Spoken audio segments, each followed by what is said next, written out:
enseignant-chercheur et responsable de la majeure ingénierie santé. Actuellement, on constate qu'il y a une augmentation de la technicité des outils qui sont utilisés par les différents acteurs de la santé.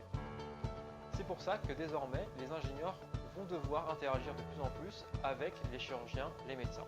Et c'est dans cette optique que la majeure ingénierie santé a été créée, notamment pour comprendre les enjeux du monde de la santé, mais aussi connaître et apprendre à interagir avec les différents acteurs, connaître et savoir utiliser de nouveaux outils et techniques du monde de la santé.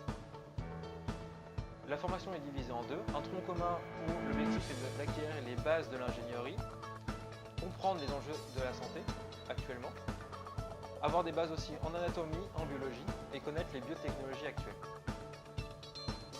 Deux parcours différents vous sont proposés, un parcours plutôt orienté numérique, technique d'information, où là on va plutôt aborder des connaissances et des compétences des data science, par exemple le machine learning, ainsi que l'Internet of Things, les capteurs embarqués.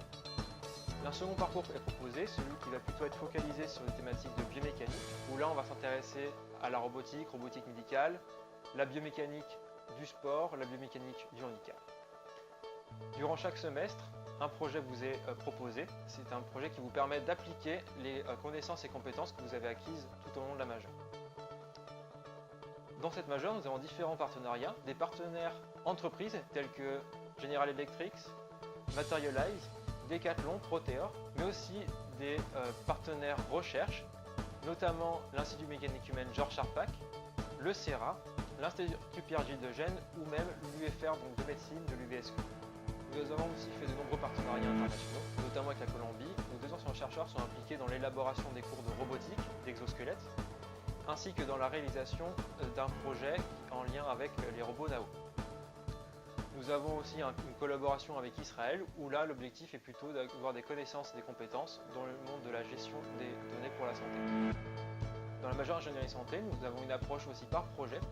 Par exemple, les étudiants de 4e année de la première promotion ont dû dimensionner une prothèse de pied pour enfants. Pour cela, ils ont fait toutes les étapes de réalisation, que ce soit le prédimensionnement, la conception numérique, la phase de production d'impression 3D, les essais mécaniques, puis la phase d'essai en salle d'analyse mouvement. La majeure ingénierie santé a été pensée pour un certain nombre de métiers cibles qui sont ingénieurs hospitaliers, ingénieurs en robotique médicale, ingénieurs de recherche, mais aussi ingénieurs techniques et commercial ou data scientist. Comme toutes les autres majeures, il est possible de substituer la dernière année par un parcours d'excellence, mais aussi par des mobilités internationales via les différents partenariats qui sont en train de mettre en place, ainsi qu'un master recherche pour ceux qui seraient plus sensibles à des métiers en lien avec la recherche, tels que le Biomedical Engineering de l'ENSAM Paris, le master de système avancé robotique ou le master de bioinformatique de l'UPMC, le master de biotechnologie pharmaceutique et thérapie innovante de l'Université Paris-Saclay, ou enfin le master de physique médicale et du vivant de l'Université Paris-Descartes.